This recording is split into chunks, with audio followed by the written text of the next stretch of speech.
If you're a regular viewer here on the show, you know how committed we are to raising awareness to those rare diseases that often get overlooked or misdiagnosed. So our Behind the Mystery continued its support of the rare disease community by attending the World Orphan Drug Congress in Washington, D.C. this April. It's really amazing. Over 1,000 global attendees came together to discuss the latest trends in orphan drug research, advocacy and action influencing drug development, and biotechs discussing gene therapies. Take a look.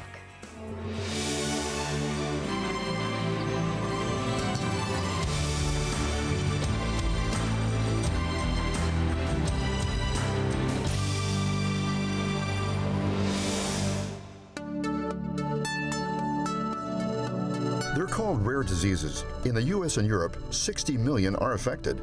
Worldwide, the number's even more staggering, with an estimated 350 million men, women, and children suffering some form of rare disease. The nation's capital played host to this year's Orphan Drug Congress USA, and it was a packed house, with professionals from pharmaceutical, advocacy, and patient groups attending, all with one purpose: to find treatments for the 7,000 rare diseases and disorders.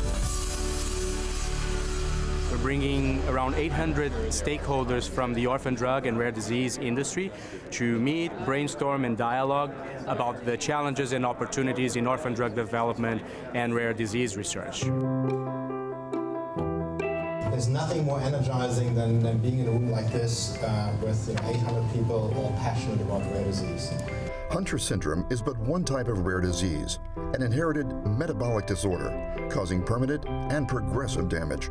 One pharmaceutical company is taking on the challenge. It's incredible, really, to come to a Congress where there are so many people who are focused on such rare conditions. Rare diseases can affect anyone at any age. Nearly half of all people affected by rare disease are children, and 30% won't live to see their 5th birthday. One of our heart and soul is dealing with these rare orphan space, especially in a pediatric designation. We really just, obviously no one wants to see sick children, and that is a cause near and dear to our heart. While big business and even big pharma have their critics, a core of pharmaceutical companies are truly stepping up to the plate, donating time, resources, and people power to help discover therapies and ultimately cure. In a roundtable that we had this afternoon, we had a person from a patient advocacy group say how it's really typical to go against pharma, but pharma is also the people who are producing the drugs that are saving these kids' lives. So I do think it's nice for organizations and conferences such as this that brings everyone together, brings the advocacy groups and brings the pharmaceutical groups together to see that there is a human side of this. They don't just care about the bottom line, they really care about the patients. I think it's good for everyone to see that. Heroes come in all sizes and backgrounds.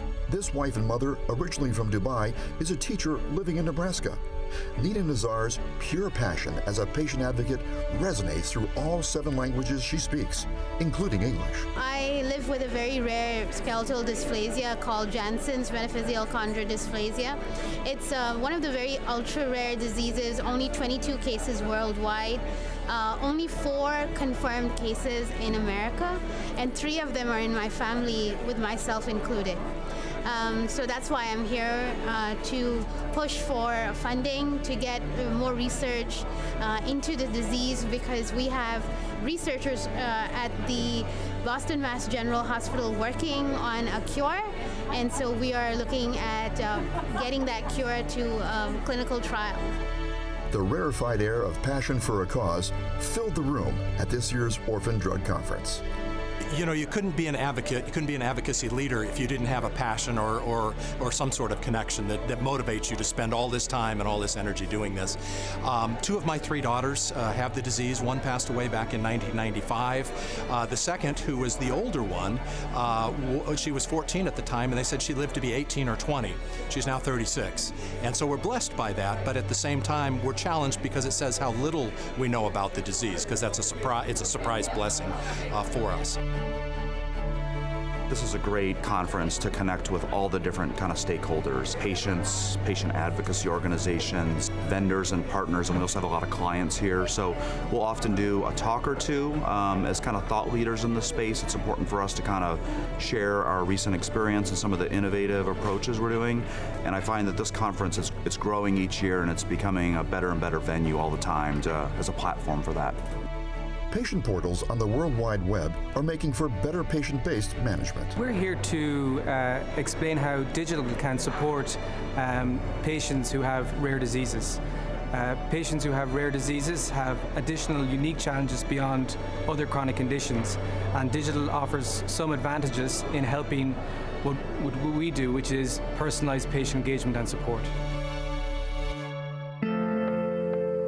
It was hard to find anyone who didn't have a personal story to share. It's what makes this conference so special. My sister was diagnosed with pulmonary hypertension 18 years ago. They told her she was 28 years old, and they told her she wasn't going to live to see her 30th birthday.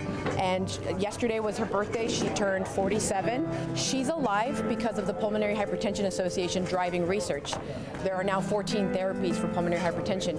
Pulmonary Hypertension Association would not exist if it wasn't for the National Organization of Rare Disorders.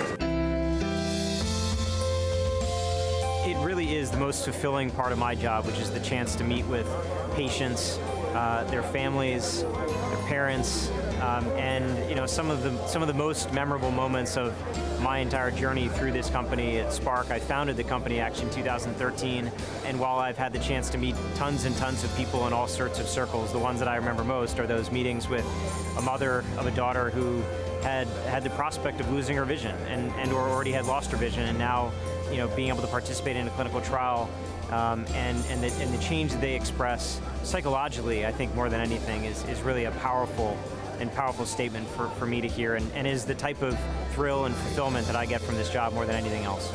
And that's why we do what we do.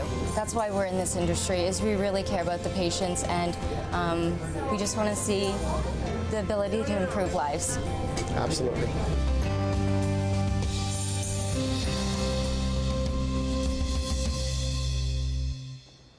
So great to see, Amber, all those people coming together to continue to fight for awareness and advocacy. So important. It's so important, especially in this day and age. And we're going to continue to bring you more behind the mysteries, and you can always learn more by going to our website, thebalancingAct.com. We'll be right back.